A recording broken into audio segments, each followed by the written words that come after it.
ఆంక్షలు పూర్తిగా ఎత్తివేస్తాం, భవిష్యత్తులోనూ విధించబోం అంటూ ఇరాన్కు 15 సూత్రాలను ప్రతిపాదించింది అమెరికా. గత చర్చల్లో ప్రతిపాదించిన అంశాలనే మళ్లీ తెరపైకి తెచ్చింది. ఇంతకీ అమెరికా ప్రతిపాదనలు ఏంటి? ఇరాన్ రియాక్షన్ ఎలా ఉండబోతోంది? ఇరాన్పై నెల రోజుల పాటు కాల్పుల విరమణకు సిద్ధమయ్యారు అమెరికా ప్రెసిడెంట్ ట్రంప్. 15 సూత్రాల శాంతి ప్రణాళికలను చర్చించేందుకు సీజ్ ఫైర్ కోరుతున్నారు. గతంలో గాజా, లెబనాన్ విషయంలో అనుసరించే విధానాన్నే ఇప్పుడు ఫాలో అవ్వాలనే నిర్ణయానికొచ్చారు.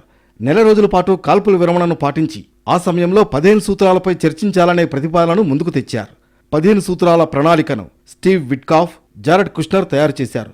గాజా, లెబనాన్ సీజ్ ఫైర్ను పోలినట్లే ఈ 15 సూత్రాలను రూపొందించారు. ఇరాన్ ముందు ట్రంప్ పెట్టిన 15 సూత్రాల్లో ముఖ్యమైనది అణ్వాయుధ తయారీని ధ్వంసం చేయడం. అంతేకాదు, భవిష్యత్తులోనూ తయారు చేయబోమని హామీ ఇవ్వాలని. ఇరాన్ భూభాగంలో యురేనియం శుద్ధి అన్నమాట వినిపించొద్దని కండిషన్ పెట్టింది. నతాంజ్, ఇస్ఫహాన్, ఫోర్డోలో ఉన్న అణ్వాయుధ తయారీ కేంద్రాలను పూర్తిగా ధ్వంసం చేయాలని చెప్పింది. ఇప్పటి వరకు అభివృద్ధి చేసిన అణ్వాయుధాలను ఇంటర్నేషనల్ అటామిక్ ఎనర్జీ ఏజెన్సీకి అప్పగించాలని సూచించింది. వీటితో పాటు మధ్యప్రాచ్యంలోని ప్రాక్సీ గ్రూపులకు మద్దతు ఆపాలని సూచించింది. ఇజ్రాయెల్ ఉనికిని ప్రశ్నించొద్దని తెలిపింది. హర్ముజ్ జలసంధిని పూర్తిగా తెరిచి ఉంచుతామని హామీ ఇవ్వాలని చెప్పింది. మిసైళ్లను ఆత్మరక్షణ ప్రయోజనాలకు మాత్రమే పరిమితం చేస్తామని హామీ ఇవ్వాలని సూచించింది.